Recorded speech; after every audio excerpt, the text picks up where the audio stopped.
Good morning everyone, I am Vincent from Group 4, T13. Now I will represent my group talking about the introduction. The legal system in Malaysia developed gradually over time, beginning with traditional local laws and later evolving through external influence. This historical development helps to explain the foundation's change and present operation of Malaysian law. Hi, I'm Tayutong and I'm from Group 4, T13. And I want to talk about the structure of legal system and the sources of legal system. And in my example, the structure of legal system in Malacca Sultanate, first the Sultan is the head of the country and he symbolizes the unity and sovereignty. And he also the leader of law who has power to judge the justice and fairness and determine the punishment. And the next one is the Bendahara, and he was the prime minister and representative of the Sultan who dealing with important state matters. Then is followed by the Temenggung, who is the head of the legal matters, and he is responsible to oversee the internal peace and security for the state. Next one is the Laksamana, who is the commander of army and obligation to oversee security of ship in the sea to ensure the ships enter and leave the state safety. The last one is the Penghulu Bendahari, which state as Minister of Finance and be in charge for financial matters such as the tax collecting. The next one is the sources of legal system. And first, the customary law is divided into four, which are Malay customary law, Hindu customary law, Chinese customary law, and native customary law.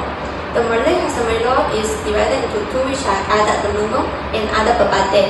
Adat Temenggung is introduced by the K. Temenggungan, while Adat Pepatih introduced by the Parapatih. And the Adat Temenggung was based on patrilineal system, while Adat Pepatih based on the matrilineal system. And Adat Temenggung is adopted in all Malay states except the Negeri Sembilan, while Adat Pepatih is only adopted in Negeri Sembilan. The second one is the Hindu customary law and was developed as an extension of Hindu law from India. It recognized in issues such as marriage, divorce, and inheritance.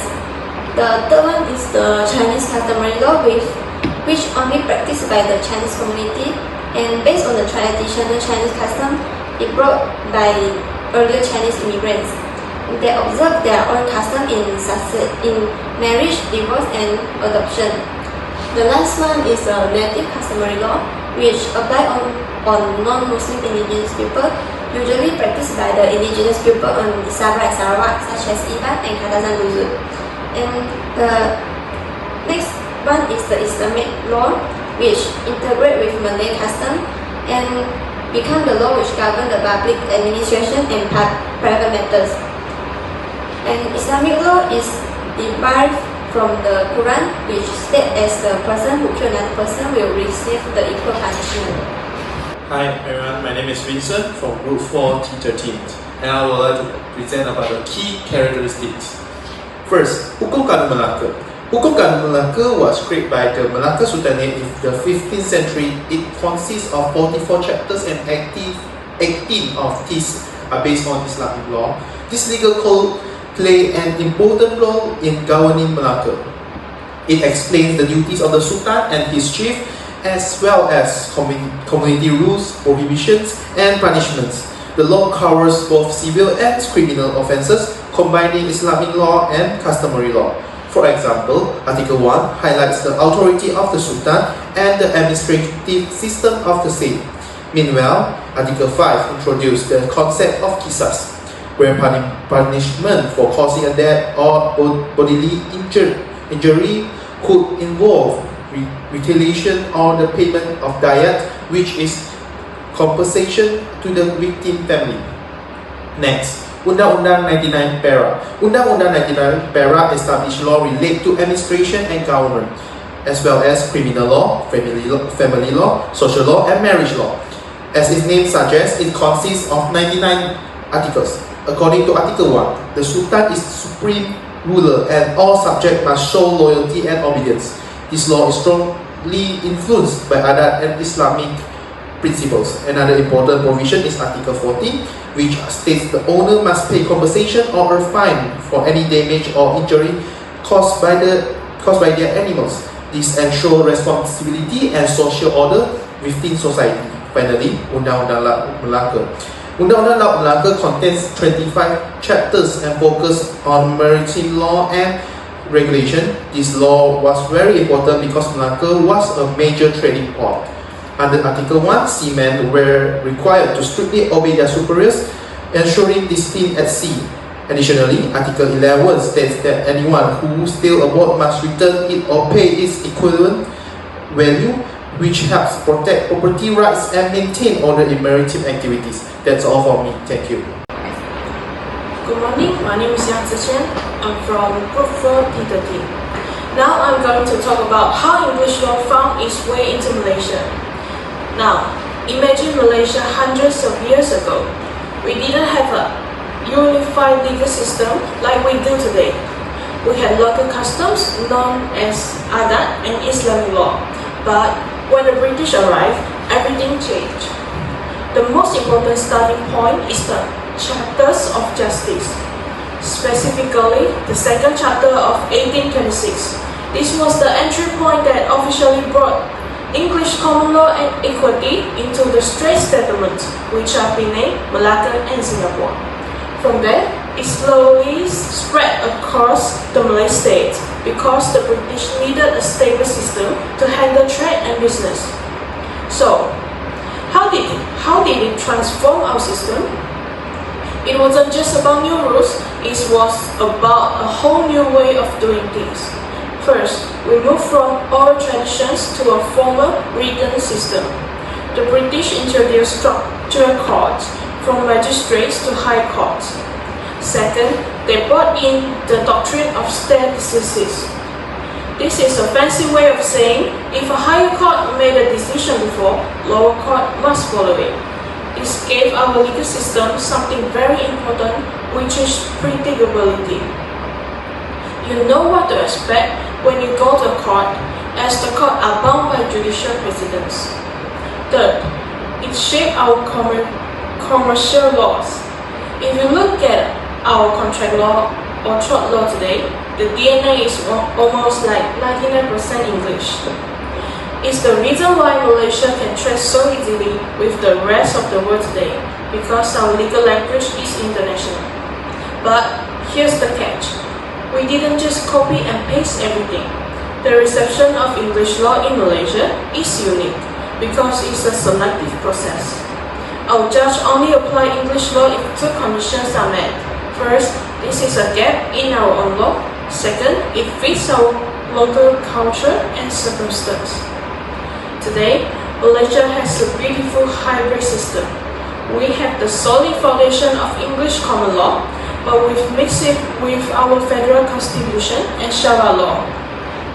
To wrap up, the reception of English law was the spark that modernized our judiciary, turning it into the professional system we see today. That's all for me. Thank you. Hi, my name is Rivashni. I'm from Group 4 T13. Today, I will explain the statutory provisions and judicial interpretations governing the reception of English law in Malaysia.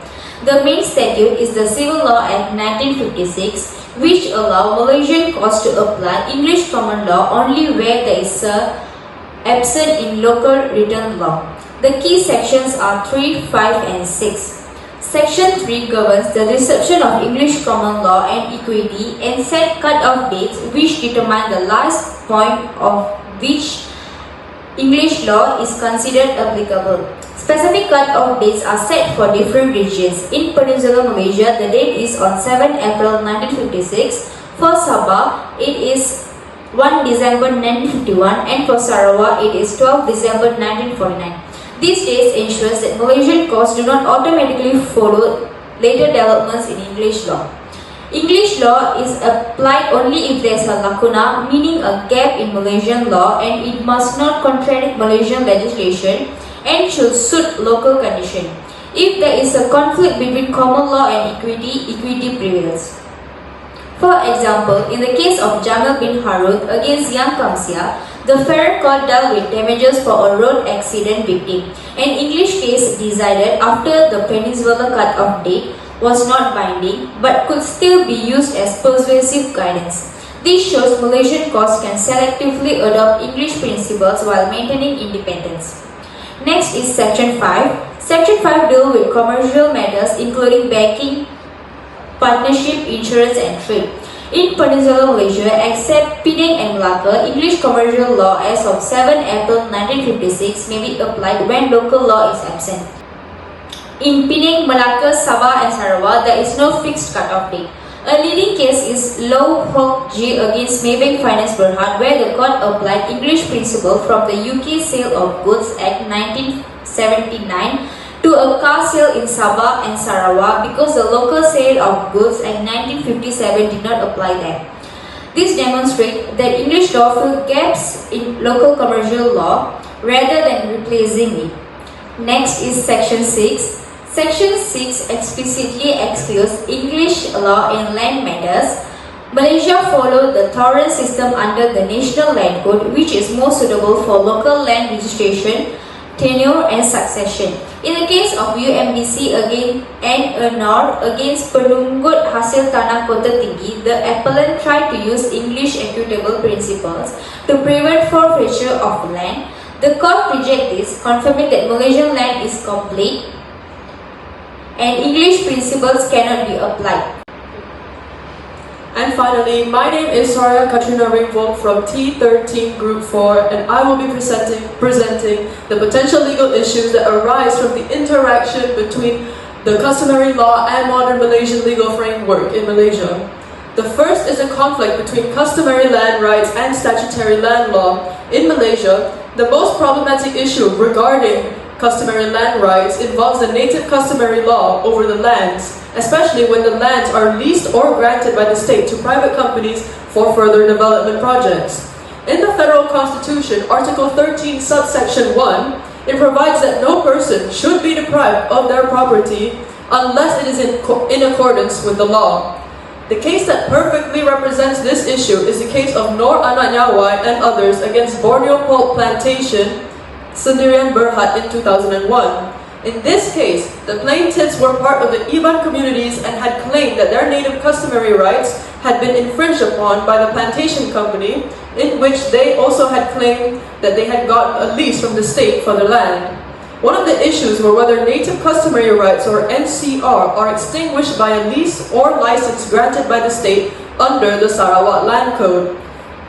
The decision that the High Court had come to was that they recognized that the natives had rights to the land because they had been occupying the land for a long time. The court also stated that the native customary rights are not extinguished by mere issuance of a lease or license to a private company by the state. The next legal issue that arises from the interaction between customary laws and the modern Malaysian legal framework is the conflict between customary law, aka Adat, and Islamic law. These two laws commonly contradict with each other when it comes to issues pertaining marriage, divorce, inheritance, and the custody of a child, such as in the customary law of Adat Perpate, in which conflicts often arise when the distribution of inheritance under the Adat clashes with Islamic statutory law of inheritance, also known as Fara'id. In the case of Ramah binti Ta'an against Latun binti Malim Sultan in 1927, the facts were that the appellant was the deceased person's wife and the executor of the will of the state. The respondent filed a lawsuit against the appellant, claiming that she was entitled to half of the estate. The decision of the court at the time was held that the respondent was entitled to it. The decision later had been appealed by the appellant, and there was evidence presented by two witnesses based on cases and Quran verses. It was argued that the Supreme Court lacked the authority to hear the dispute regarding Islamic law, and as a result, the court held that the appeal was accepted and the previous decision was reversed. That is all from me.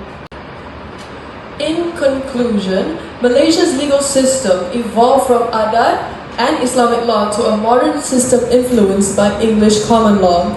The reception of English law introduced structure and legal certainty, while traditional laws continue to be recognized in Malaysia. Despite the challenges arising from legal pluralism, Malaysia maintains a balanced hybrid legal system. Moving forward, we must come to use these laws not only to prevent unwanted acts in society, but also to ensure peace in our society.